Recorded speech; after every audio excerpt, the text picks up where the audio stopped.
এরারে আর বিশ্বাস করন যায়নি। আরে এরার লাগে জীবন চালাইব, এরারে বিশ্বাস করন যায় না। এরা আমরা এলাকা গাইলিছে, এরা 20 বছর পিছাই দিছে আমরা এলাকারে। আরে আমরা এই এলাকা বহুত আগে বহু দূর যাইবার কথা, খালি সালাম খালামে চলছে। যিনি পরম করুণাময় এবং অত্যন্ত দয়ালু, এই লাইটটা একটু নামাও। শুনেন,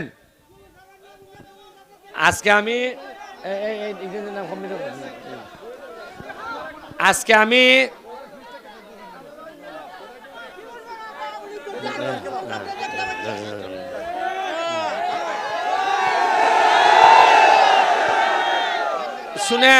শুনেন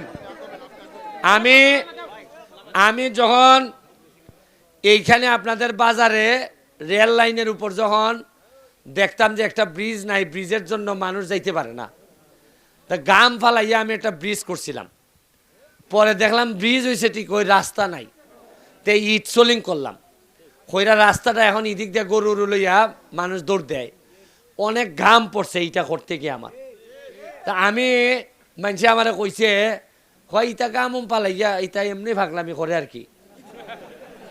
আজকে আপনারা শাকির মোহাম্মদ বাসী প্রমাণ দিয়া দিছেন যে ঘামের মূল্য শাকির মোহাম্মদ বাসী দিছে।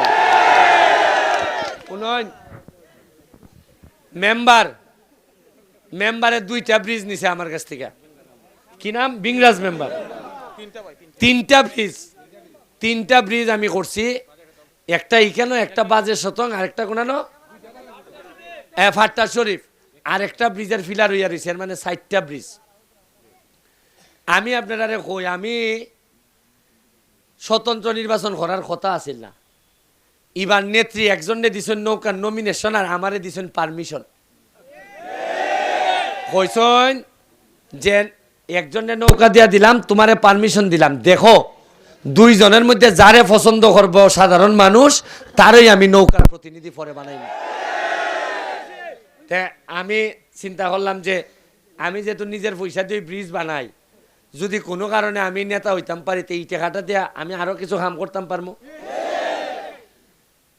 এখন আপনারা একটা জিনিস কই, আপনারা কইলে কইবা যে আপনার যে মাঠটা, এই বাজার ভারী একটা মাঠ নাই কেন, স্কুলের মাঠটা দেখলে বোঝা যায় যেমন এটা একটা অতি ফুটের মাঠ। আমার জানা মতে 15-20 বছর ধরে 15 উড়া মাটি কেউ ফালাইছে কিনা সন্দেহ আছে।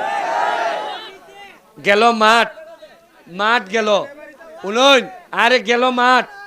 এরপরে আইলা বাজারও, শাকির মোহাম্মদ বাজারও মাননীয় মন্ত্রী সাহেব 4টা-5টা গাড়ি লইয়া আইন, সব চেয়ারম্যান লইয়া আইন, কিন্তু বাথরুমে ধরলে যাইন গিয়া সবুজ চেয়ারম্যানের বাসাত। তোমার সবুজ চেয়ারম্যানের বাসায় অকলতা যাইতে পারবো নি? একটা বাজারের মধ্যে বাথরুম নাই, কিন্তু আমরার আবার মন্ত্রী আছে। খালি ই বাজার নও, অকল বাজারও ইটা হয়। ওই যে শতং বাজারও গিয়া ফসাবে ধরলে মন্ত্রী সাহেব যান গিয়া সিনু মিয়ার বাড়ির। এখন সিনু মিয়ার বাড়ি অকলতা এখনো যাইতে পারবো নি। এরপরে আইন গাজীগঞ্জের বাজার, ইটা বহুত কইয়া শেষ পর্যন্ত একটা বাথরুম করা হয়েছে। আচ্ছা, আপনি আমার একটা কথা কইন, আপনারা কইবা যে আমি বিরুদ্ধে কই। 5 বছর এমপি পাইলাম, 5 বছর মন্ত্রী পাইলাম, আমরা ফুপপাড়িতে একটা ব্রিজ পাইছি?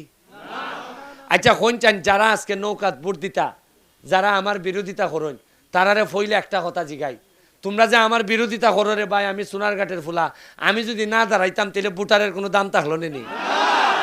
আজকে যে আইয়া এখানে এরা তাবিজ ব্যস্ত আছে, এটা তো আমি দাঁড়াইছি দিকেন নে, নাইলে তোমরা হিসাব করলো নি। এরা হিসাব তো এখনো করে না, এখন কয় কিনা জানেননি, এখন কয় ব্যারিস্টার 5 লাখ ভোট পাইলো, আইনজার পরে নিমে গিয়া।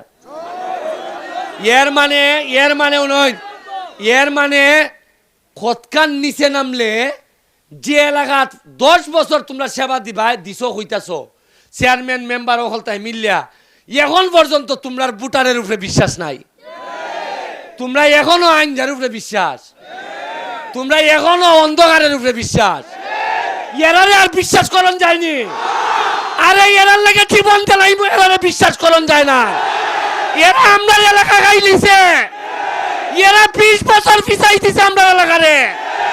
আরে আমরা এই এলাকা বহুত আগে বহু দূর যাইবার কথা, খালি সালাম খালামে চলছে। হাত তোলা আর সালাম, রাস্তা দিয়ে খাম হয়, 2 নম্বর খাম হয়।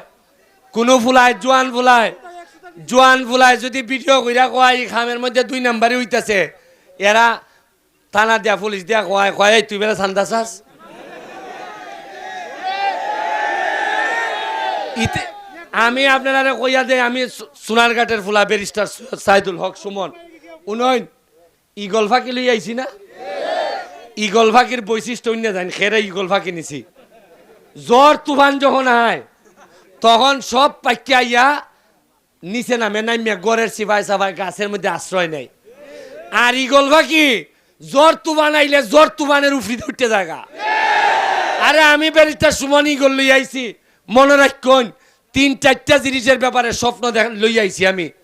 একটা হইল আমার এলাকার মহিলাদের উপর নির্যাতন করা যাবে না, আমাদের এলাকার হিন্দু বৌদ্ধ খ্রিস্টান এদের উপর নির্যাতন করা যাবে না, আমাদের এলাকায় পশু পাখি গাছ কাটা যাবে না, আমাদের এলাকায় পানি বাতাস পরিবেশ নষ্ট করে এইরকম আইনের বাইরে গিয়া কি বালুর ব্যবসা কি গাছের ব্যবসা করতে দেয়া হবে না। আমি আর যাই করি এদের সাথে সংসার করব না। আমি যদি এই জন্য পৃথিবী থেকে বিদায় নিতে হয় নিব, তারপরও এলাকারে নষ্ট করতে দিব না। আমি আমার এই এলাকারে বাচ্চা যতদিন আছি, পরবর্তী প্রজন্ম যারা আমার সে বয়সে কম, আজকে যারা সুমন ভাই করে ডাকে, এদের জন্য একটা বসবাসযোগ্য সোনারঘাট মাধবপুর বানাই যেতাম চাই।